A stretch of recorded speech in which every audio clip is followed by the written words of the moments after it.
Elle a produit des œuvres en collaboration avec de nombreux poètes, artistes et musiciens, dont récemment 2 livres multimédia avec le peintre Emily Clark, la composition Pétrane avec le musicien John Zorn et Letters Not About Love, documentaire expérimental de Jackie Hawkes, qui a été primé. À ce jour, 2 traductions sont parues en français. Jour de chasse, roman russe traduit par Pierre Alféry, paru en 1992 aux éditions Royaumont. Et tout récemment, aux éditions format américain, la traduction de Slowly par Virginie Poitrasson, qui est devenue Lentement. Lyn Hejinian lira d'abord 2 chapitres d'un livre intitulé My Life, ou en français Ma vie, une autobiographie dont vous pourrez suivre la traduction de 2 chapitres. Le thème principal étant le rapport de la langue à la mémoire, ou bien le passage de l'expérience à son expression dans la langue. Ce livre est structuré, qu'elle a écrit à 37 ans, est structuré en 37 chapitres de 37 phrases chacun, la phrase étant donc prise comme unité de mesure, unité de compte. Ensuite, Lyn Hejinian lira des extraits d'autres travaux plus récents, dont je crois The Fatalist et... What will you read? My Life and then from a New Work. Des extraits d'un travail non encore publié, d'un travail en cours. Merci. Lyn Hejinian. Bonsoir. Merci, Abigail. My thanks to the Consortium for letting us use this beautiful space.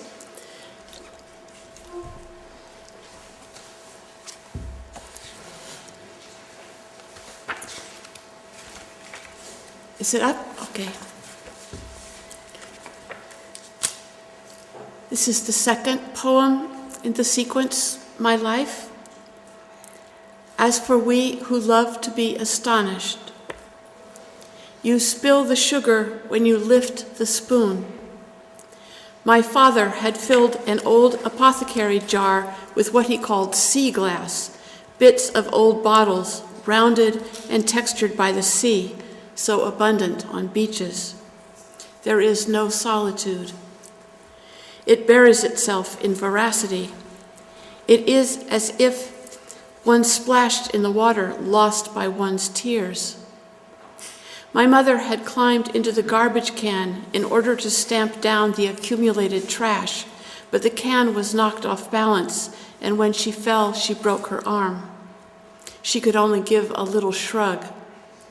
The family had little money, but plenty of food. At the circus, only the elephants were greater than anything I could have imagined. The egg of Columbus, landscape, and grammar.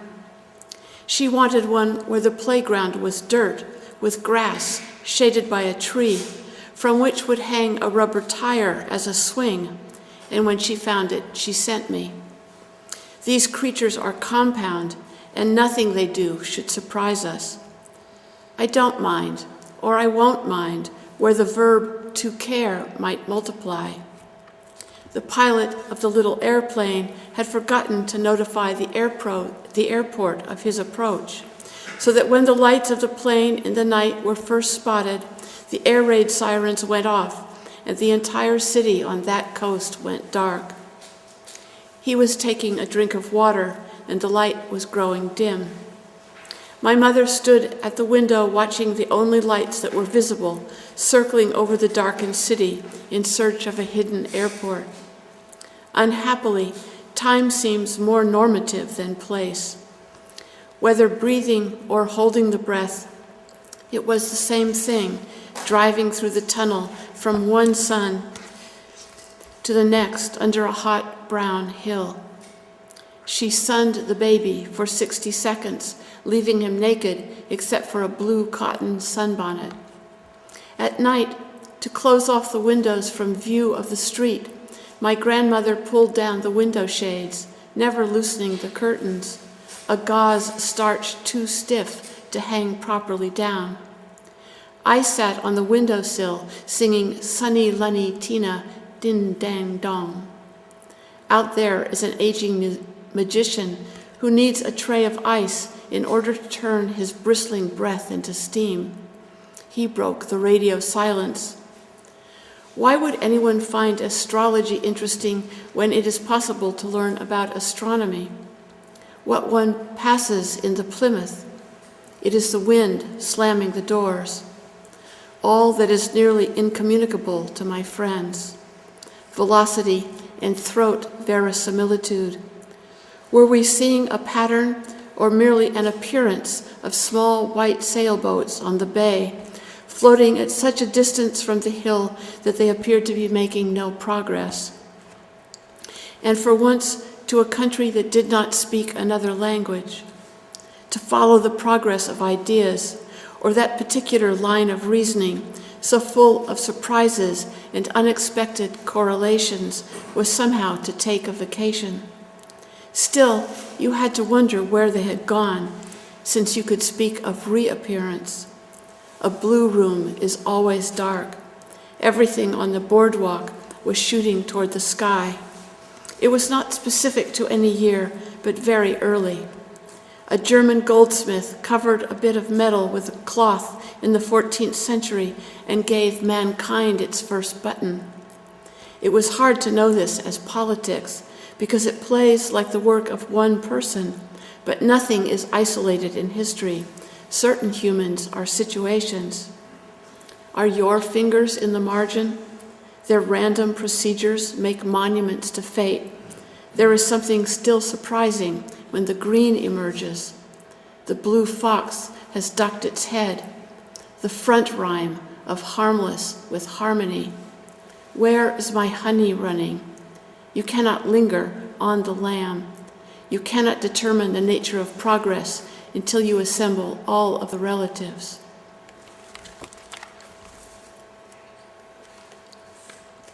And this is the fourth poem in the sequence. A name trimmed with colored ribbons. They are seated in the shadows, husking corn, shelling peas, houses of wood set in the ground. I try to find the spot at which the pattern on the floor repeats, pink and rosy quartz. They wade in brackish water. The leaves outside the window tricked the eye, demanding that one see them, focus on them, making it impossible to look past them. And though holes were open through the foliage, they were as useless as portholes underwater looking into a dark sea, which only reflects the room one seeks to look out from. Sometimes into benevolent, and other times into ghastly shapes. It speaks of a few of the rather terrible blind.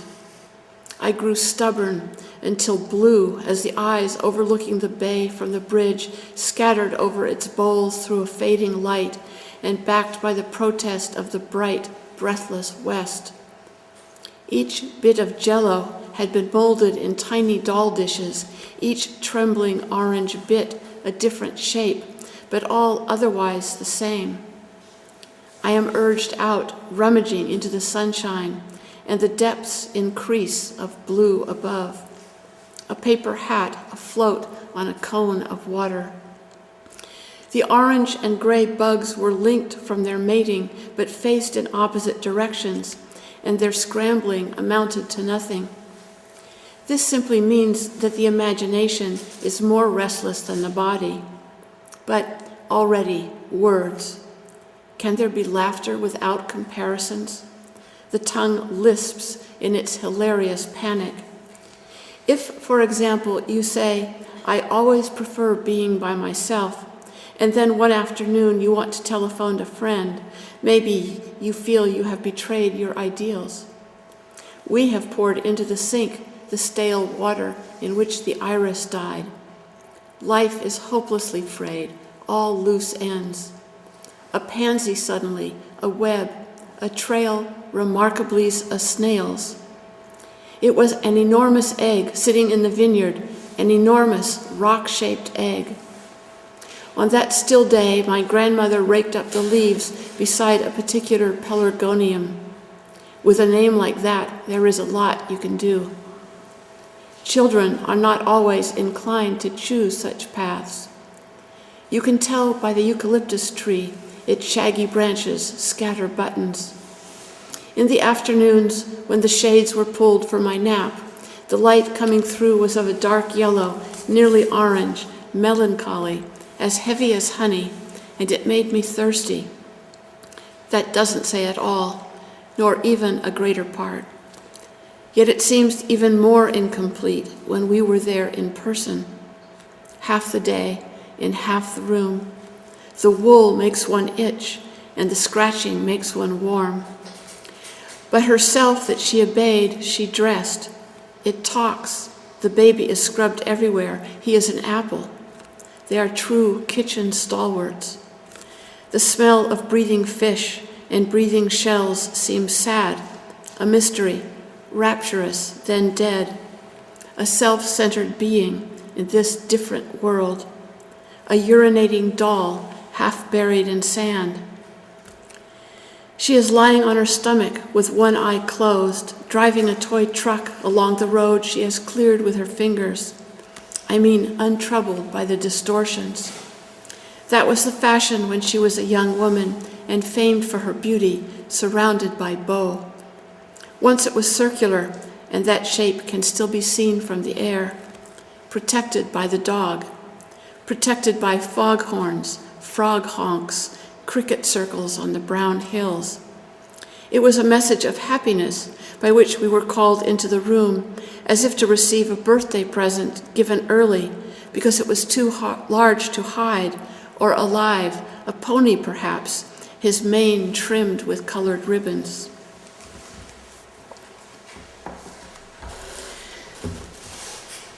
And now I'm going to read a sequence from a work in progress. The title is The Book of 1,000 Eyes, and it's an homage to Scheherazade of the Arabian Nights. And I've been working on it for a number of years, off and on. It's a night work and includes many different kinds of poem, some lullabies, some bedside stories, panicky, crazy thoughts, obsessions, dreamy memories, etc. I've been working on it, as I said, for a long time, and of course recently the notion of a book modeled on the Arabian Nights has taken on a sad political nuance. And anyway, I'll just start here. As innocent as rubble is the workshop of oblivion. At its sunlit bench, the stubborn singer holds her breath. Every stone you lift, you owe to destruction.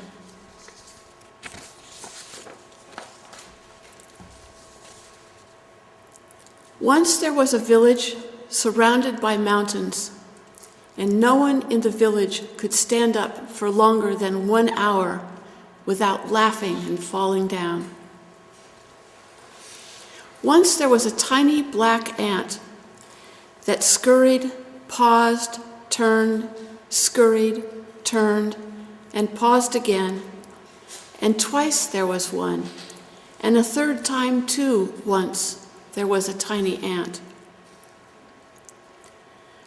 Once there was a wayside weed that pleased those who saw it as it bent in the wind and bounded back again in the sunlight and died and came back as a frog whose singing lulled children to sleep until it was swallowed by a heron and came back as a strong and gentle horse that once hauled a wagon full of tired travelers over a mountain and later lived in a field without much grass where it died of starvation, and came back as a musician who was very wise and very knowledgeable and could remember everything that had happened to him, including having been a wayside weed.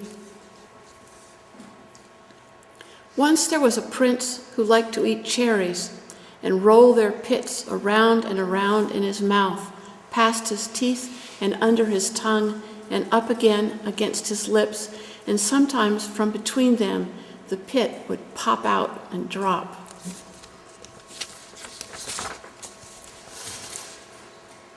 I've come to the right place. on the right road in the right frame of mind. Or, I've come to the wrong place on the wrong road in the wrong frame of mind. Or, I've come to the right place on the wrong road in the right frame of mind. Or, I've come to the wrong place. You see where this is going. I've come to the wrong or right place on the wrong or right road in the wrong or right frame of mind. But no problem, here I am. I've lived long enough that I'm now no more than a self-taught shred. Perhaps things are written in the stars, but I don't think so. And even if they are, I wouldn't know what they said. And 114 guns.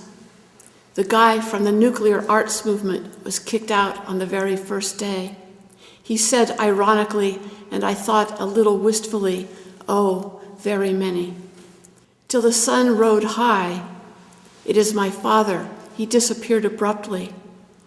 Arms crossed over the stomach, hugging himself, like a pistol after the petals go. The tree has 1,000 tongues, and a snub-nosed revolver with the words.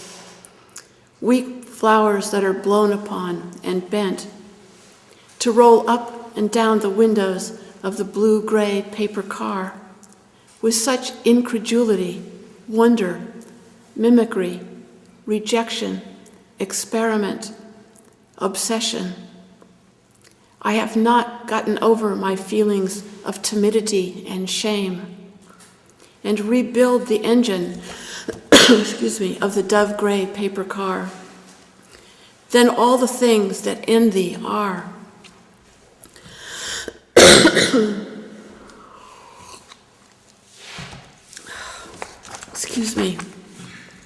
Then all the things that in thee are. An encyclopedia, a common hunting ground for sexually curious girls. Finding ourselves robbed of our belongings. Snails, honeybees, and flies. And all the children pile into the red paper seats of the steel gray car. We don't understand what's happening, people say.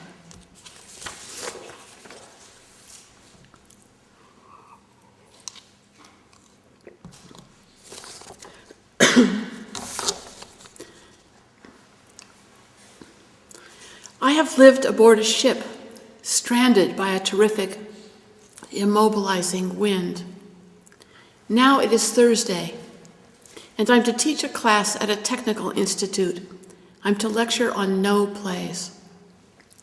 M has loaned me representative masks.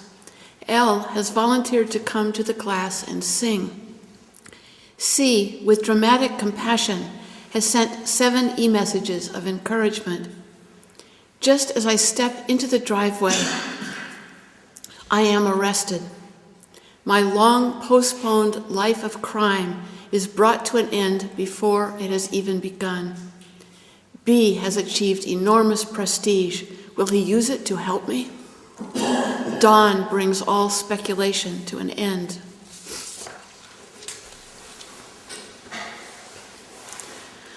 Off in the distance, just a minute ago, we were going elsewhere to see merchants on elephants said to be mischievous as wind in the hay, over secrets naughtily divulged and dollars in markets soon fruitlessly spent on wonderful books from which it's too late to learn anything memorable, that is, anything that I will remember, facts having broken free and drifted off at will and speedily from me, though some come back to my delight. They all look new when they arrive. At least I think they do, surely. Something at least is out there in the dark and light, even if it's only bugs, astride bucking molecules of water vapor, rising from puddles, natural libations, leaping color from east to west with no promise of safe return. Is that full? Is that not full disclosure? As when we watch the proud performers giving cues, a glance, a nod, a gesture. Without a break, the action changes, and the twirling naked plates wobble like the courage of first-time lovers and fall with a roar from the ashen lions in a large white room, leaping over a vase of white flowers, their petals now black as laurel crowning clowns, those fast-paced characters whose job it is to chatter over bones. The clown cannot escape gravity. It cannot be light. With its round, paper-white baby face and enormously exaggerated facial features, the clown must appear to a child like a nightmarish caricature of the figure at which the child first smiled. The clown is at once both newborn and a ruin, gesticulating like a flailing infant, but too big to be one. It is then the epitome of a senile being, and under its preposterous baggy pants, perhaps a diapered one. We begin as small clowns and end as repulsive overgrown ones. Perhaps this is the truth with which the clown frightens us.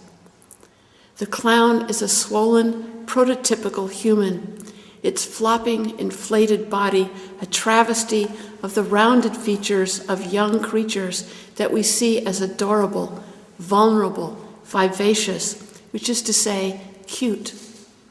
It appears before us to taunt us for the inadequacy of our sentimentality, the limits of our generosity, and to deny us the narcissistic pleasure of nurturing the tiny beings through which life has a future. This goofy, looming, unpredictable, garish, frantic, bouncy, nonsensical parody of the child has emerged from beyond the horizon of childish optimism. It is clear from its expression that it has come forth out of despair to reproduce its own failure. Like an adolescent, its feet are too big for it, as if it had yet to grow into them, but it never will. The only fate left to the clown is to accept its punishment, its humiliation, and then depart. We laugh awkwardly and perhaps too loudly as we identify with the clown. The picture appears suddenly in its entirety. It begins nowhere, and I'm faced with it. I'm against the wall, opposite, facing an audience, and replying to the many objections that the audience is lodging against existentialism. The picture raises no such objections, being ridiculous in its own right. It is there by virtue of a mere fluke with silent placidity. The picture is of a cow, then? I have to turn away. A cow? Then? There's a cow on a board? Board, certainly, but no cow, and we term that a picture? That it's of a cow rather than a battle is not a disappointment. I never see cows in rows. I neglect to do battle willingly out of cowardice. I'm avaricious. I want the picture. I would settle for a picture of the picture.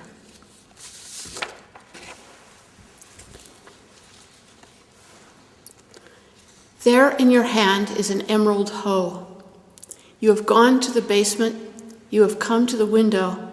You have forgotten our names. Everyone but you is seasick, and you aren't because you don't lock your knees as you stand on the deck. You ride the waves. You flow.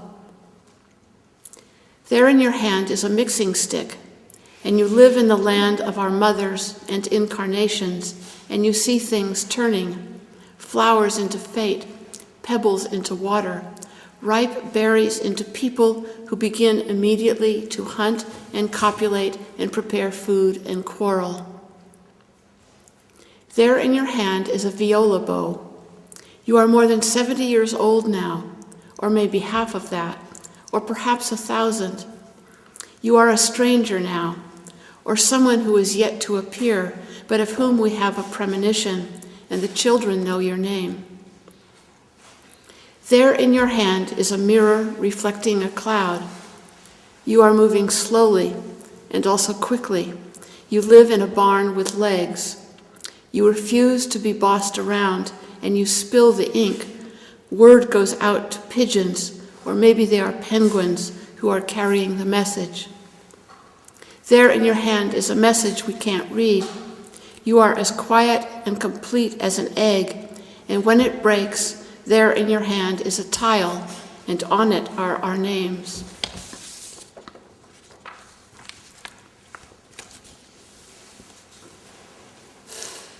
There was once a boy, and he had a younger brother who was mournful.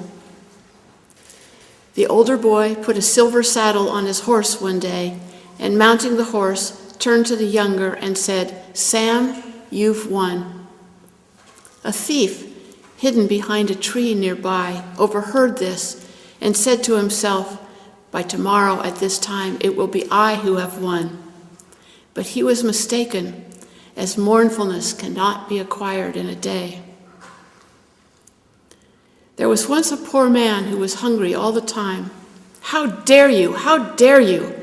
he shouted out the window to people hurrying to the shops on the street below. But experience of disappointment cannot be taught, and the people were deaf to his queries then, just as they are now. There was once a sailor who had so many nicknames he could no longer remember what it was he should be properly called. He sat in the dark and gazed at the sea until his eyes ached, and he wondered why the sea, which resembled an eye, never gazed back at him. But heroic efforts often fail, perhaps because emotion is often a poor teacher. There was once a doctor who had a kind heart and long fingers, and he lived by himself in a room over a bakery. "Everyone likes you plump and warm," the doctor would say to each of his patients, which was just what he heard the baker saying to his muffins as he took them from their tins.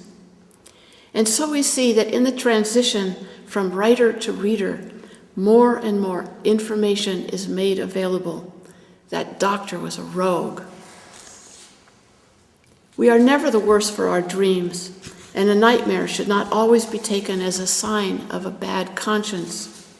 Serenity can be achieved through fussiness, although probably only for the fussy. True justice is never abstract and should therefore not be blindfolded. That's what we can learn from these tales, and from other tales too.